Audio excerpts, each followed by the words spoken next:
everybody, it's G from Conversations with G. I actually refer to it as Conversations with me because I'm the one doing the talking. So today, there's a subject that came up on the show that is so important to me that I wanted to actually follow up and do more of a, give more information about it.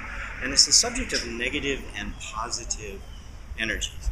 If you look around, you can't see a whole lot from the trees and stuff. The whole world is nothing but what we would call negative and positive energies, opposite energies that are constantly interacting.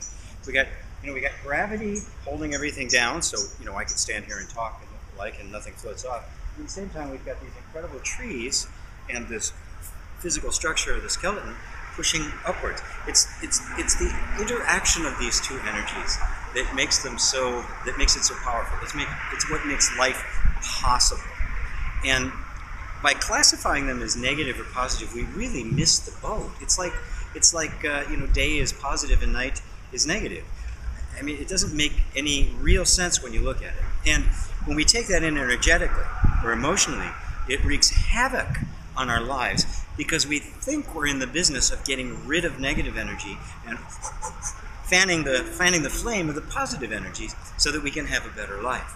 The problem isn't the negative energy. The problem is it's not negative energy at all. That's the problem. We're calling something negative that isn't negative. It's just opposite.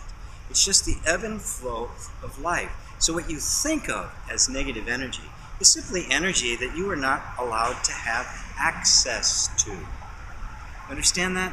I really want you to get that. When you were a kid, let's say you were very creative.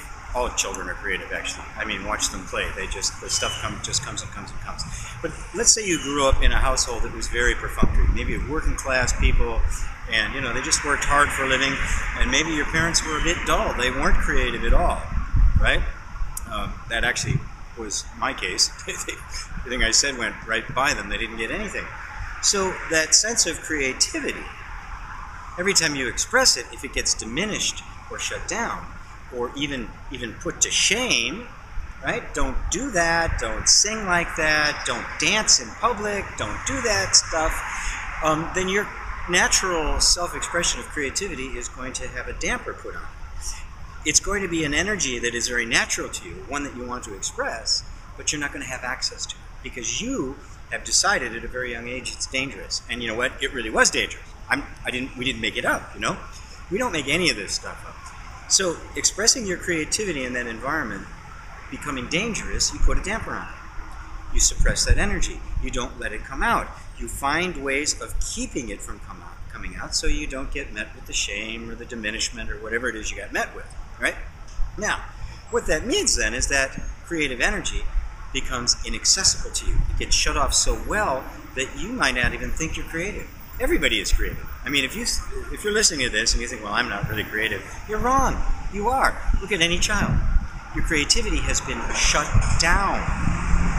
And what happens then is that energy, because it caused a problem at one point in your life, maybe even a severe problem, it has become negative. We have categorized, we classified it as negative. It's not. It's natural. It's powerful. It's absolutely critical to your life. But you decided, well, let me put it this way. In that situation, it was negative. Because every time it came out, it caused you pain and suffering. So, of course, you considered it negative, but it's not really negative. Most of what we consider the negative energies, all of it, what we consider the negative energies in our system, are in fact positive energies that are not being allowed to be expressed. Now remember, energy has to move, right? That's what it does. That's all it does is move. If you try to hold it, it's just going to push. And wherever there's a tiny little leak, it's going to get out. Now, where that leak is that lets it get out may not be the most appropriate thing at the time. It may not be the best time for that to come out. It could come out in anger. It could come out in rage. It could come out in disillusionment. You could say things that you don't really mean because it's a positive energy that doesn't have any way of getting out. So when a little channel opens up, boom, it takes it, and it can come out sideways. It can come out in ways that you don't really want it to. But it's not negative. What we really need to do is open up ourselves to what we're calling negative.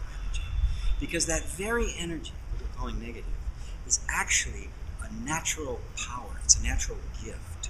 It's there for the express purpose of giving you everything you need in life. It is part of the energy of your creation, the energy of your manifestation. But when you have access to it, it goes out in the way it was intended and does what it was intended to do. You know, the very energy you're calling negative could be the very energy that, if set free, makes you that $1 million. I'm not kidding. The energy you keep trying to get from the law of attraction in the universe to make something manifest while you're fighting this, the energy is actually that. You need to recategorize it, reframe it. It's not negative. It's positive energy that's been suppressed. It's progressive, creative energy that has not been allowed freedom of self-expression. And that's really what this is all about. This is what the whole self-helping and spiritual psychology is about. This is what tapping is about. To take off the suppression. Not, the energy isn't going to go crazy. We think it is. That's why we don't want to take it off. Oh, negative energy, you got to keep it under control. No, you don't. It's not negative. You take it off and miracles happen. So that's what I want to encourage you to do through all of the stuff that we're doing, through listening to us and the tapping videos that Beth and I are doing, and the other stuff that we're doing, so that you can basically not think of this energy as negative anymore. Not think of yourself as negative anymore. Not even think of yourself as problems. You have everything you need to solve every problem in your life. It's already there. It's inside of you. You just mistook it for something else. That's it for now. This is G, Conversations with G, conversationswithg.com, with our lovely host, Bethany Long. And until next time, join me on the show.